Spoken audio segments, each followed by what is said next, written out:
Hey guys, welcome to another pop culture review. Today we will be doing a comparison video, which is a little bit different from the videos that I do. I was going to originally do this video with the other video, but it took way too long.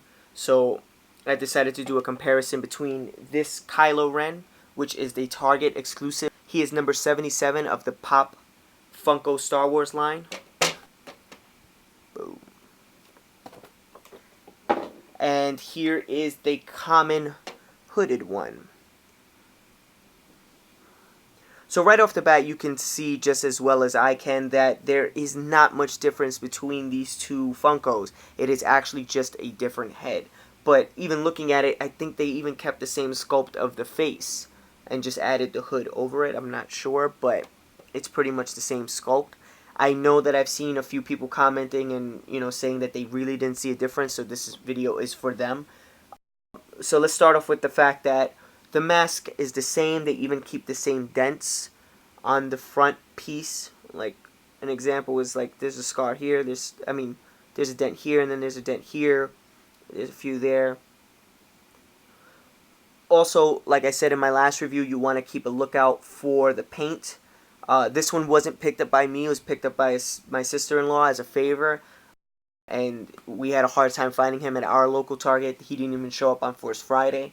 So we had to wait about a few days, the weekend, for him to come in. As you can see here, like, there's paint inconsistencies. Like, the black doesn't go all the way down. And these are just minor gripes. And I've seen the same problems on this one as well, so just keep a lookout. But basically, this is the hooded, and then this is like a helmeted version. It's not until we get to the back that we can actually see the differences. Like here, he has like the shiny helmet kind of thing going on here, which I really enjoy. It reminds me very much of Darth Vader, especially from behind, as you can see as a comparison to Darth Vader himself.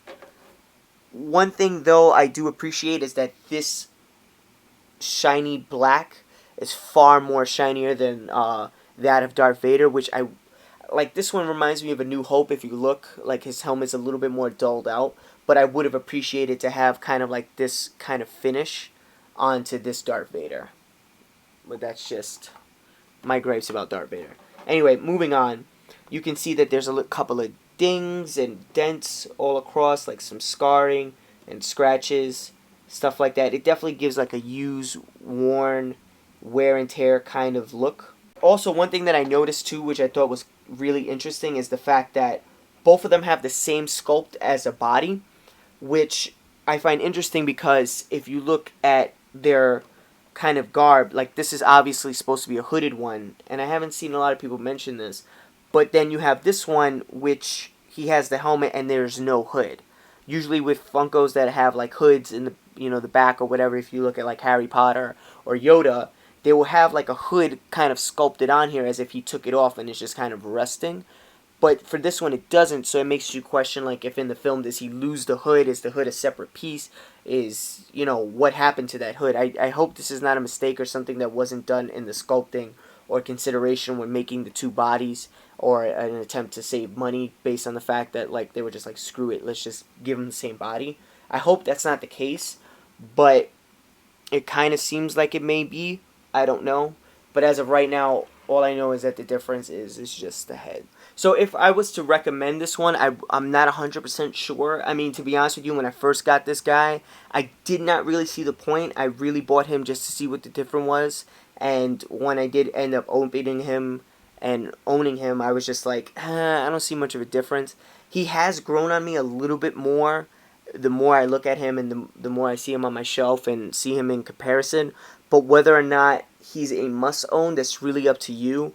I would recommend to at least try to own him now, and if you don't like him or his character in the film, then, maybe get rid of him or sell him. But, it's really up to you. Do you need two of the same one?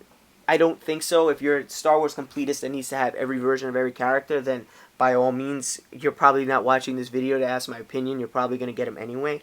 But when it comes down to it, it's really up to you. Like, what's your personal preference? If you're an exclusive hunter or a sticker hunter, then you might want to go with the unhooded version, or if you want both, then go right ahead.